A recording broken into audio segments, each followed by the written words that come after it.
우리 말씀 같이 보겠습니다. 오늘 우리에게 주신 하나님 말씀은 출애굽기 20장 17절 말씀입니다. 내 이웃의 집을 탐내지 말라. 내 이웃의 아내나 그의 남종이나 그의 여종이나 그의 소나 그의 낙이나 무릇 내 이웃의 소유를 탐내지 말라. 아멘. 아멘. 우리 앞뒤 절로 인사할까요? 잘 오셨습니다. 사랑하고 축복합니다. 네, 여러분 이제 지난 5월 30일이죠. 22대 국회가 이제 새롭게 시작을 했습니다. 이제 새롭게 시작을 하다 보니까 각 정당마다 정말 중요하다라고 얘기하는 것들을 이제 첫 번째로 이제 법안을 내놓기 시작을 합니다. 여러분 그 법안을 내놓은 것 중에 1호로 내놓은 법안 가운데 이런 법안이 있어요. 저출산 문제에 대한 법안입니다. 그만큼 이제 이 저출산 문제가 심각하다 이것을 이야기하는 것이겠죠. 여러분 지난해 8월 혹시 기억하십니까? 캘리포니아 대학의 한 교수가 우리 이제 출산율이 0.78이었지 않습니까? 이 소식을 듣고 머리를 이제 부여잡으면서 이 한국 망하게 됐다 어떡하나. 근데 이런 영상이 한참 회자가 됐었어요. 그러면서 저출산 문제가 참 심각하구나 이런 생각을 우리가 갖고 다시 한번 이 문제를 어떻게 해결해야 될까 이런 마음을 가졌는데요. 그럼 작년 4분기에 우리 출산율이 얼마인 줄 아십니까? 0.65래요. 더 많이 떨어졌습니다. 아주 심각한 문제가 되는 겁니다. 그래서 이 문제를 어떻게 해야 될까? 근데 정부도 이제 가만히 있을 수가 없는 거죠. 그래서 국토연구원에서 이 저출산 문제가 왜 생기고 어떻게 풀어가야 될까? 그러면 연구하기 시작했습니다. 그럼 조사를 해보니까요, 이 저출산 문제를 일으키는 가장 심각한 원인 첫 번째, 그것은 주택 문제다라고 이야기를 합니다. 두 번째 문제는 사교육비 부담 때문이래요. 여러분 이 두 개를 합치면 무려 40% 가까이 됩니다. 그러니까 굉장히 이 문제가 심각하다라는 것이죠. 그래서 요즘 젊은이들 사이에 영끌족 많이 들어보셨죠? 영혼까지 끌어다가 집을 사려고 하는 겁니다. 여러분 집이 있어야 사니까요.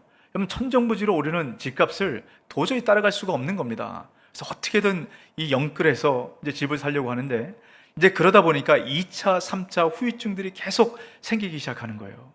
여러분 이 사회 문제를 여러분 어떻게 해야 될까요? 여러분 우리가 이 겉으로 드러난 이 사회적 문제, 이 법안만 잘해서 해결하면 되지 안 됩니다. 그걸로 해결되는 게 아니에요. 여러분 이것은 열매입니다. 뿌리를 보아야 돼요. 왜 이런 문제가 생겼나? 근본적인 뿌리를 해결하고 바꾸지 못하면 여러분 이런 문제가 이게 잠깐 시그러들면 또 다른 문제, 또 다른 문제, 계속적으로 문제가 생길 수밖에 없습니다. 그러면 이런 문제가 생기는 근본적인 원인이 뭘까? 이걸 보셔야 되는데요. 여러분 우리가 살아가는 이 사회에 가장 중요한 핵심 가치가 지금 돈입니다. 돈을 중요시하고 돈을 가치 있게 여기는 이런 사회 구조가 우리 안에 있었던 죄를 자극하고 불태우기 시작합니다. 여러분 그 죄가 뭐냐면 탐욕이란 죄예요. 자, 여러분 야고보서 1장 15절 말씀인데요. 우리 같이 한번 읽어보도록 합니다. 욕심이 잉태한즉 죄를 낳고 죄가 장성한즉 사망을 낳느니라. 여기서 욕심이라는 것은 탐욕을 이야기를 합니다. 이 탐욕이라는 것은 이런 모든 죄를 잉태하고 출산하는 죄의 어머니와 같다. 이런 걸 꼭 기억하십시오. 근데 여러분 이 탐욕은 지금 우리가 살아가는 이 시대가 탐욕을 조장하는 그런 시대 속에 살아가기 때문에 이 탐욕의 문제가 아주 심각하게 나타납니다. 근데 이런 문제가 있어요. 이 탐욕의 문제가 심각한데 이 탐욕이 광명한 천사처럼 아주 좋은 모습으로 변장해서 우리에게 다가옵니다. 그래서 우리는 이 탐욕을 죄로 여기지 않고요. 이건 탐욕은 필요하다. 지금 이 시대에 좀 많이 가지고 많이 누리고 이게 좋은 거다. 오히려 선한 모습으로 변장해서 우리 가운데 찾아오게 됩니다. 그러니까 이 탐욕의 문제에 대해서 별로 심각하게 생각하지 않기 때문에 지금 이런 많은 이런 문제들이 결국은 우리를 힘들게 하고 어렵게 만들고 특별히 우리 자녀들 가운데 힘든 그런 세상을 살아가도록 만드는 거라는 겁니다. 여러분 이런 문제가 여러분 어떻게 우리 삶 가운데 작용하는가? 여러분 이걸 볼 수 있는 하나의 자료가 있는데요. 한국 청소년 정책 연구소에서 청소년들을 대상으로 인식 조사를 했습니다. 이제 우리 자녀들이에요. 이 청소년들을 대상으로 어떤 인식을 갖고 있는가? 여러분도 한번 여기에 답을 한번 해보세요. 나보다 능력이 많은 사람이 더 대우를 받는 것이 마땅하다. 이러면 어떻게 생각하십니까? 나보다 능력이 많으면 당연히 그 능력 많은 사람들이 더 많은 대우를 받는 것 마땅하다. 우리 아이들이, 청소년들이 60%가 그렇다. 당연히 능력 많은 사람이 대우받는 것 마땅하다. 이렇게 응답을 했습니다. 여러분 충분히 그럴 수 있다라고 생각하실지 모르겠어요. 여러분 또 하나 잘 보십시오. 부자는 존경의 대상이다. 여러분 어떻게 생각하십니까? 부자는 존경의 대상이다. 50% 아이들이 그렇다라고 응답을 했습니다. 자, 여러분 이 말의 의미, 충분히 여러분 그럴 수 있지 않겠나 이런 생각이 들 수 있어요. 근데 여러분 이 안에 감춰져 있는 뿌리를 보셔야 됩니다. 이 말은 모든 것이 돈으로 그 가치를 평가하고 우리의 능력을 돈으로 측정하게 된다라는 겁니다. 여러분 결국 이 부자는 존경받아 마땅할 수 있습니다. 하지만 여러분 어떻게 돈을 벌고 어떻게 부를 축적했는가 아무 관심이 없어요. 그냥 부자 그 자체로 존경받아 마땅하다라고 생각을 한다는 겁니다. 그러니까 많은 경우에 이 부에 따라 모든 것이 결정이 된다라는 거예요. 여러분 이 탐욕이 이 사회를 집어삼키려고 하는 그런 시대 속에 우리가 살아갑니다. 여러분 이 탐욕의 문제를 가만히 두어서는 안 돼요. 여러분 단테가 신곡을 통해서 이렇게 우리에게 경고를 했습니다. 탐욕은 굶주린 늑대처럼 우리를 갈갈이 찢고 특별히 우리 자녀들을 갈갈이 찢게 된다라는 겁니다. 그리고 이 탐욕이 사회 구조 자체를 무너뜨릴 수 있다. 사회 질서를 무너뜨릴 수 있다. 이렇게 이런 경고를 했습니다. 여러분 이 탐욕의 문제는 우리가 심각하게 다루어야 해요. 지금 이 문제가 우리 자녀들 가운데 여러분 우리뿐만 아니라 우리 자녀들은 더 심각한 여러분 그 영향을 받게 될 겁니다. 그럼 어떻게 해결해야 될까요? 이 탐욕의 문제를 해결할 수 있는 방법이 오늘 우리가 읽은 10번째 계명에 대한 말씀으로 여러분 그 답을 우리가 찾아갈 수 있습니다. 자, 우리 17절 말씀 같이 한번 읽어보도록 할까요? 내 이웃의 집을 탐내지 말라. 내 이웃의 아내나 그의 남종이나 그의 여종이나 그의 소나 그의 나귀나 무릇 내 이웃의 소유를 탐내지 말라. 자, 여러분 이 10번째 계명을 두 문장으로 요약할 수 있습니다. 내 이웃의 집을 탐내지 말라. 또 하나는 내 이웃의 소유를 탐내지 말라. 자, 여러분 내 이웃의 소유를 탐내지 말라. 어떤 의미인지 우리가 쉽게 와닿습니다. 이웃의 물건들, 이웃 갖고 있는 것, 이거 탐내지 말라. 이런 의미 분명하죠. 근데 내 이웃의 집을 탐내지 말라. 이건 어떤 의미일까요?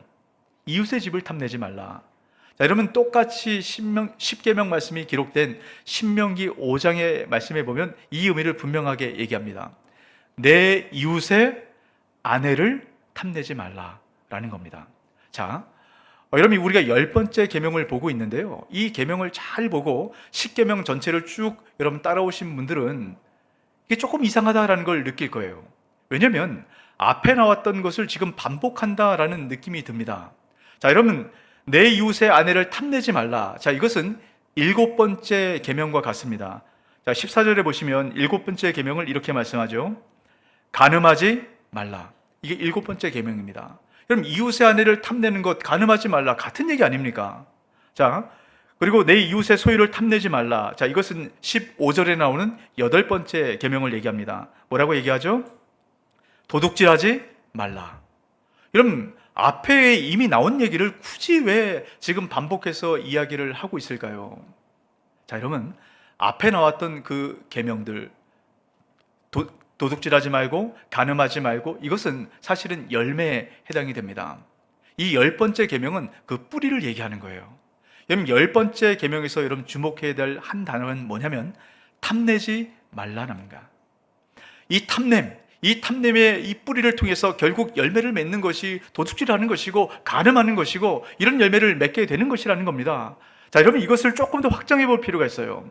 이 탐냄, 이 탐욕이 결국 여러분 두 번째 부분들, 다시 말하면 이웃에 향한 부분이죠. 5계명부터 10계명까지 여러분 이것을 만들어내는 것이 우리 안에 있는 탐욕이라는 겁니다. 여러분 이런 거예요. 돈을 중요시하고 가치 있게 여기는 이 탐욕적인 이 세상에서는 더 이상 생산력을 만들어낼 수 없고 경제적 가치를 만들어낼 수 없는 나이든 부모와 어른들은 천대받는 것이 마땅하다 라고 여겨지게 됩니다. 또 이 탐욕적인 이 세상에서는 내 것을 빼앗아갈 그 사람들과 다퉈서 그 사람들의 목숨을 함부로 해도 괜찮다라고 생각하는 거예요. 내 걸 빼앗기지 않기 위해서. 이 탐욕적인 세상에서는 여러분, 이 부부 안에서만 이루어져야 될 이 사랑의 관계가 내 만족을 위해서 성을 돈으로 사고 상품화 시키고 학대하는 이런 일들로 발전할 수 있다라고 이야기를 합니다. 또 이 탐욕적인 이 사회에서는, 이 세상에서는 내가 만족스럽기 위해서 남의 것을 빼앗고 수단 방법을 가리지 않고 취할 수 있는 이 세상의 구조를 만들어낸다라는 겁니다. 제가 여러분 이 탐욕을 통해서 이 십계명 두 번째 부분을 다시금 말씀을 드렸어요. 여러분 어떻습니까? 우리가 살아가는 이 사회에 분명하게 드러나는 일들이에요. 여러분, 왜 우리 사회가 이렇게 각박하게 바뀌어져 가는가? 여러분, 그것은 우리 안에 있는 탐심을 제대로 다루지 못하고 그 근본적인 문제를 우리가 바라보지 못하기 때문입니다. 여러분, 우리가 탐심을 꺾어내야만 부모를 공경할 수 있어요.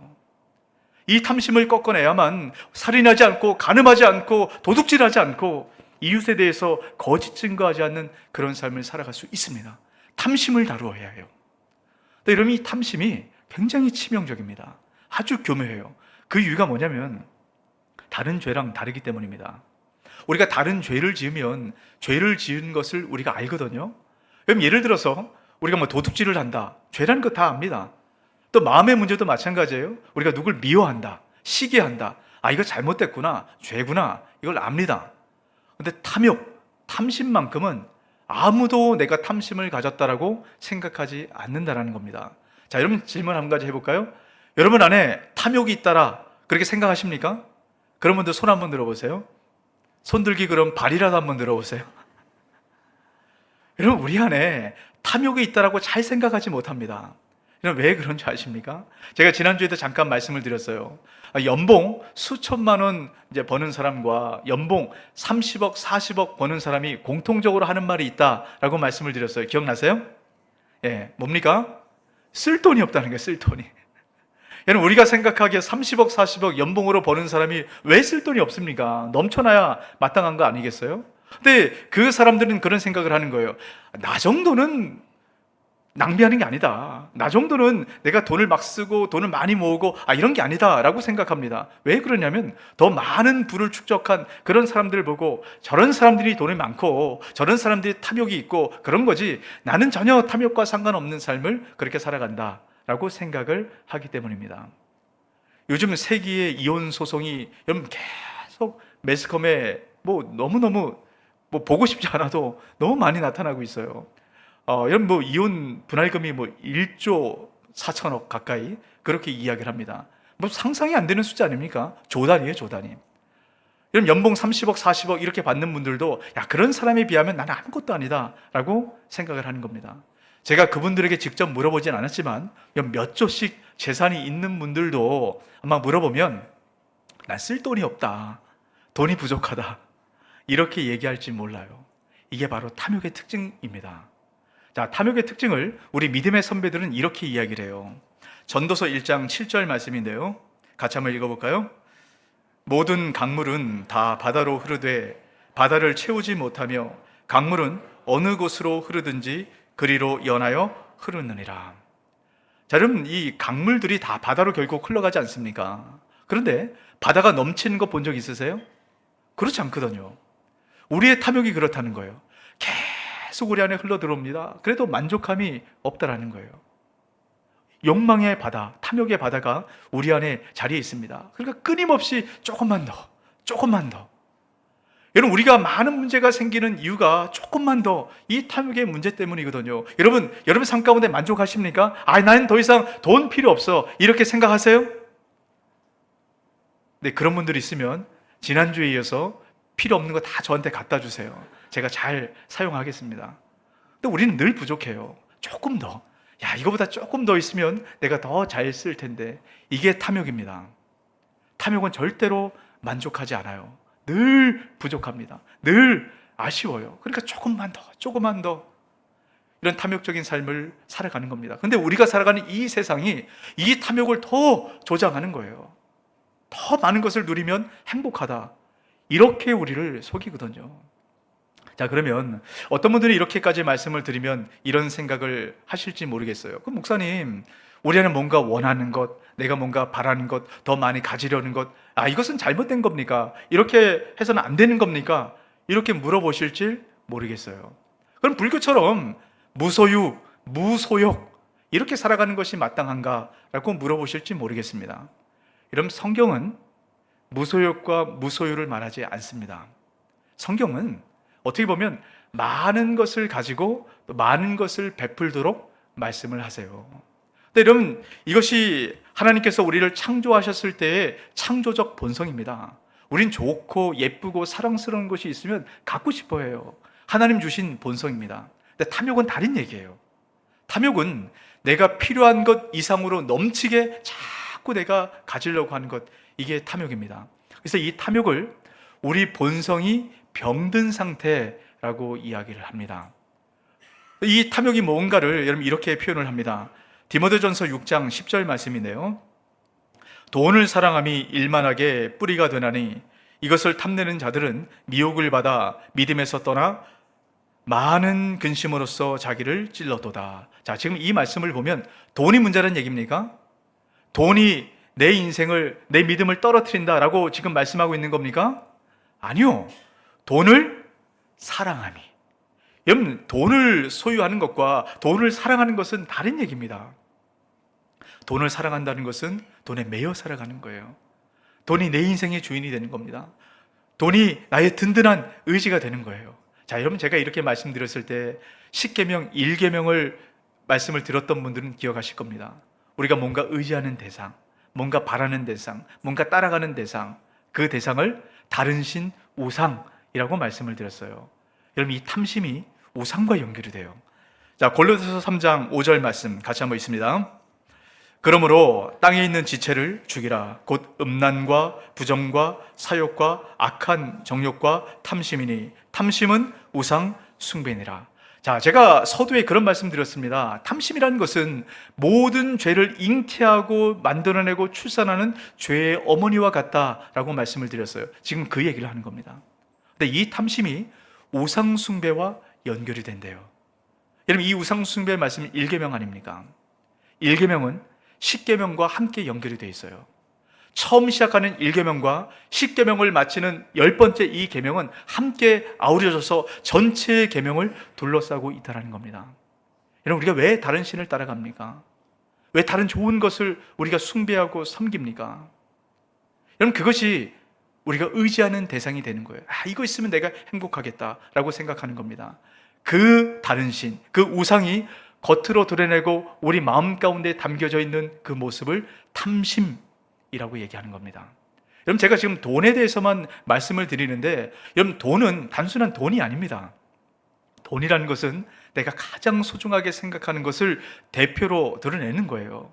여러분, 제가 돈이라고 말씀드릴 때 여러분 안에 내가 가장 소중하게 생각하는 것, 여러분, 그것이 우상이라는 겁니다. 여러분, 우리가 돈을 사랑하면 결국 돈에 매여 살아갑니다. 하나님을 사랑하지 못하고 탐심에 사로잡혀서 결국 우리가 멸망의 길로, 죽음의 길로 우리가 휩쓸려 가게 되는 것이에요. 이 탐심을 이겨나가기 위해서는 여러분, 첫 번째 꼭 기억하셔야 될 것은 돈을 사랑하지 않고 하나님을 사랑해야 합니다. 이것이 탐심을 이겨내는 가장 중요한 첫 번째 방법이에요. 마태복음 6장 24절입니다. 같이 한번 읽습니다. 한 사람이 두 주인을 섬기지 못할 것이니 혹 이를 미워하고 저를 사랑하거나 혹 이를 중히 여기고 저를 경히 여김이라. 너희가 하나님과 재물을 겸하여 섬기지 못하느니라. 여러분, 우리는 하나님과 돈을 동시에 사랑할 수 없다는 겁니다. 돈을 사랑하면 하나님을 사랑할 수가 없어요. 또 반대로 하나님을 사랑하면 돈을 사랑하지 않게 된다는 겁니다. 근데 이 탐욕적인 세상은 자꾸 돈의 가치를 부여하기 때문에 우리가 돈을 따라가게 돼요. 결국 돈의 노예로 살아가게 됩니다. 여러분, 돈의 노예로 살아가게 되면 결국 우리 인생은 돈으로 우리 인생 가치를 결정해요. 여러분, 내 삶의 가치를 돈에 따라서 결정을 한다는 겁니다. 내가 돈이 많으면 내 가치가 높아지고, 내가 돈이 별로 없으면 내 가치가 낮아지는, 그것이 우리 이 세상에서 나를 평가하는 기준으로 바뀐다는 겁니다. 뿐만 아니라 다른 사람들을 바라볼 때도 마찬가지입니다. 돈이 많으면 그 사람의 가치를 높게 봐요. 그리고 나와 비슷한 수준의 사람들과 함께 교제하고 함께 만나는 그런 삶을 살아가려고 합니다. 그래서 이 세상의 인맥 아니겠습니까? 이 사회 구조가 지금 얼마나 우리 사회 속에 심각하게 들어있는가, 이것을 보여주는 하나의 이야기가 있는데요. 얼마 전에 온라인 커뮤니티에 한 이야기가 올라왔어요. 초등학교 4학년 되는 아버지가 글을 올렸습니다. 글의 내용은, 제목은 이런 거예요. 개근거지라는 말이 인터넷에 떠도르는 하나의 이야기인 줄 알았는데 이것이 내 아이에게 이루어졌습니다. 이런 얘기입니다. 내용은 이런 거예요. 어느 날 초등학교 4학년 되는 아이가 울면서 아빠한테 와서 이야기를 하는 겁니다. 아빠, 친구들이 나를 개거라고 놀려요. 막 울면서 얘기하는 겁니다. 그래서 아빠가 도대체 개거가 뭐냐 하고 물어봤더니요, 개거는 개근거지를 이야기를 한다는 겁니다. 여러분, 개근거지라는 말을 많이 들어오셨죠? 여러분, 초등학교 아이들 사이에 이게 굉장히 회자가 되고 실질적으로 그 일들이 나타나고 있다라는 겁니다. 여러분, 우리가 개근하는 거 너무 좋지 않습니까? 당연히 학생은 개근해야죠. 우리는 그렇게 생각을 해요. 근데 여러분, 요즘 시대는요, 체험학습 이게 너무 잘 돼 있어가지고 학교에서 뭐 개근하는 아이들이 거의 없다라고 얘기를 합니다. 여러분, 체험학습 좋은 거 아닙니까? 그냥 학교에서만 공부하는 것이 아니라 자연에서 또 삶에서 뭐 공부하는 것 너무 중요하고 필요하죠. 그런데 여기에 탐욕이라는 죄가 들어가 버린 순간 변질이 돼버린 거예요. 그러니까 아이들이 얘기하는 겁니다. 어디 밖에 나가서 여행 가지 못하고 늘 학교에 와서 개근하는 아이들은 돈이 없다라는 거예요. 그러니까 거지라고 좀 놀리게 된다라는 겁니다. 그래서 이 아이의 아버지가 너무 마음이 아파서 아이에게 얘기했대요. 그래, 내가 네 힘든 거 너무 알겠다. 자, 우리 좀 여행을 갔으면 좋겠다 하고 지도를 쫙 펴놓고 이 국내의 여러 좋은 것 중에 네가 가고 싶은데 어디든 찍으면 내가 그걸로 같이 갈게. 그러니까 아이가 얘기하는 겁니다. 국내는 안 가고 싶다는 거예요. 아이들이 어디 갔다 왔냐고 물어보면 국내 갔다고 하면 또 놀린다는 거예요. 최소한 해외 정도는 나가야 아이들이 놀리지 않는다는 겁니다. 여러분, 어떻게 이게 느끼세요? 참 씁쓸한 얘기 아닙니까? 여러분, 이게 실질적으로 우리 사회 가운데 있습니다. 탐욕이 우리 사회를 얼마나 지배하고 있는가 여실히 보여지는 얘기예요. 여러분, 우상이란 말을 영어로 표현하면 아이돌이라는 표현이 됩니다. 여러분, 아이돌 너무 많이 잘 들어서 아는 얘기시죠? 여러분, 아이돌이란 말, 여러분, 이 말의 원래 뜻은 이런 겁니다. 보여지는 것들. 여러분, 보여지는 것들. 이 세상의 우상들, 탐욕은 늘 보여지는 것, 이것 바라보고 따라가게 만든다는 거예요. 늘 보여지는 것 따라가게 합니다. 근데 여러분, 왜 보여지는 것 따라가다 보면 무너지는 담에 기대고 있는 것과 똑같아요. 누가복음 12장에 보면 어리석은 부자의 이야기가 나옵니다. 이 어리석은 부자는 소출을 많이 거뒀어요. 정말 열심히 일했던 것 같아요. 많은 농산물을 걷어서 이 곡식의 창고에 넣는데 창고가 차고 넘치는 겁니다. 그래서 창고를 계속 늘려서 모든 창고를 가득 채웠습니다. 그러고 나서 이야기를 하는 거예요. 자, 이제 내가 만족스럽다. 모든 창고를 다 채웠으니까. 여러분, 창고 하나 갖고 만족이 되지 않는 겁니다. 계속 짓고 넓혀서 이제 모든 창고가 다 채워졌을 때, 야, 내가 이제 내 노후를 다 준비했으니까 내가 이제 만족스럽다라고 이야기를 합니다. 그때 하나님께서 그 부자에게 이렇게 말씀하시죠. 누가복음 12장 20절입니다. 하나님은 이르시되 어리석은 자여, 오늘 밤에 내 영혼을 도로 찾으리니 그러면 내 준비한 것이 누구의 것이 되겠느냐 하셨으니. 그 많은 창고를 채운 것, 결국 하나님 영혼을 걷어가시면 그 어떻게 합니까? 아무 쓸모 없는 것 아니겠습니까? 여러분, 우리가 눈에 보이는 것 의지하며 살아가는 인생은 결국 그 끝에 아무것도 남는 것이 없는 겁니다. 이것이 돈을 사랑하는 사람들의 결국이에요. 주님께서는 우리가 이렇게 살아가길 원하지 않습니다. 그럼 우리가 어떻게 해야 될까요? 돈을 사랑하지 않으려면 여러분 어떻게 해야 될까요? 자, 여러분, 히브리서 기자가 돈을 사랑하지 않을 수 있는 방법을 이렇게 이야기합니다. 히브리서 13장 5절 말씀인데요, 우리 같이 한번 읽습니다. 돈을 사랑하지 말고 있는 바를 족한 줄로 알라. 그가 친히 말씀하시기를 내가 결코 너희를 버리지 아니하고 너희를 떠나지 아니하리라 하셨느니라. 여러분, 돈을 사랑하지 말라라고 얘기합니다. 여러분, 돈을 사랑하지 않을 수 있는 방법을 그 뒤에 뭐라고 얘기했죠? 하나님께서 내가 결코 너희를 버리지 않고 너희를 떠나지 않는다, 이게 깨달아지고 이게 믿어질 때 돈을 사랑하지 않는 거예요. 여러분, 하나님께서 우리 인생을 책임지시고 우리 인생 가운데 늘 함께 하시고 동행하시는 그 하나님, 이게 믿어질 때 이 세상의 탐욕 가운데 휩쓸려 살아가지 않게 된다는 겁니다. 이 출애굽기 말씀을, 특별히 이 신명기 말씀을 읽으실 때 이 십계명 말씀에 가장 기반이 되는 것이 무엇인가를 여러분 꼭 기억하셔야 된다. 제가 십계명 시작할 때 말씀을 드렸어요. 여러분, 그게 무엇이었죠? 여러분, 이 십계명 율법의 말씀대로 지켜 행할 때 너희들이 구원을 받고 복을 받고 하나님의 백성이 되는 것이다 라고 말씀하는 것이 아닙니다.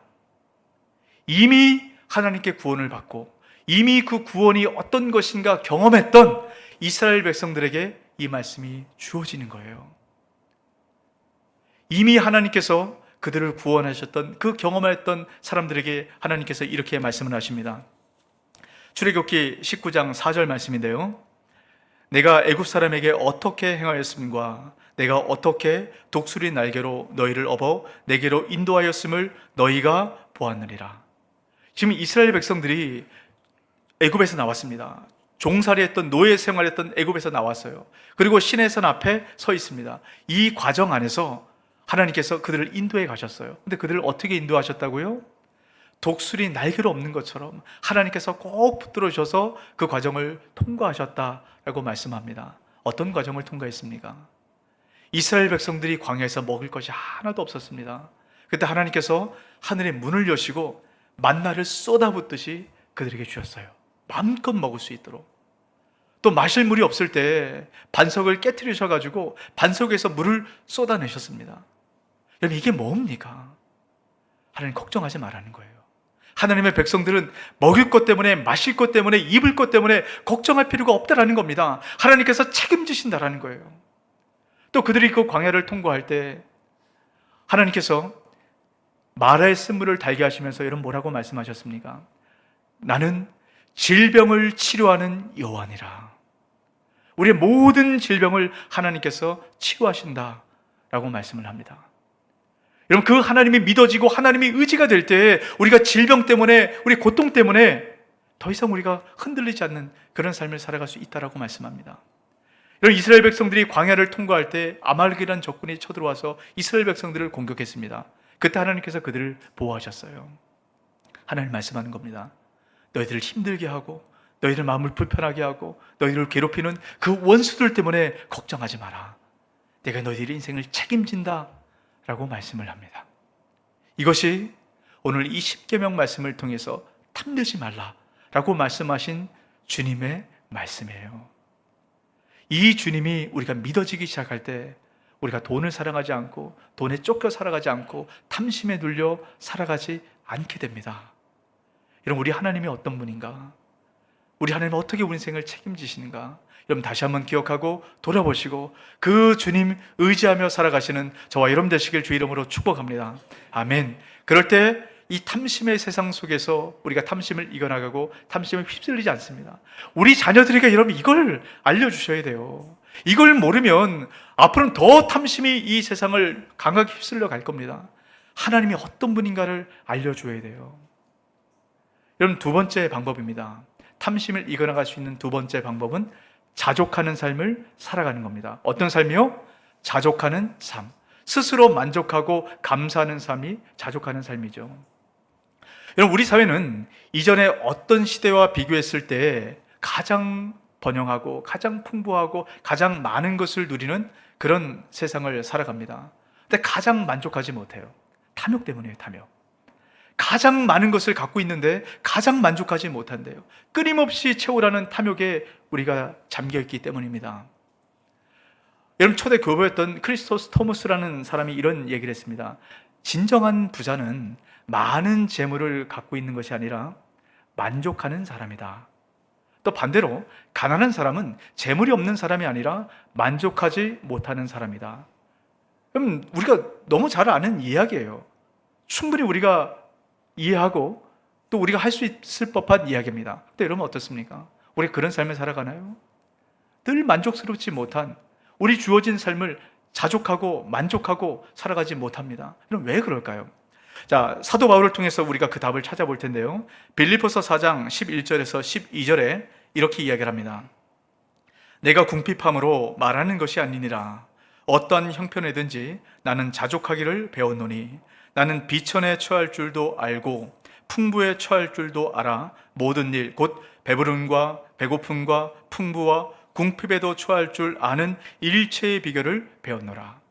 자, 사도 바울은 지금 얘기합니다. 자족이 뭐냐면 배고플 때도 궁핍할 때도 부유할 때도 많은 것을 가졌을 때도 흔들리지 않고 늘 만족하는 삶, 감사하는 삶을 살아갈 수 있는 것이라고 이야기를 합니다. 이게 자족이라고 얘기해요.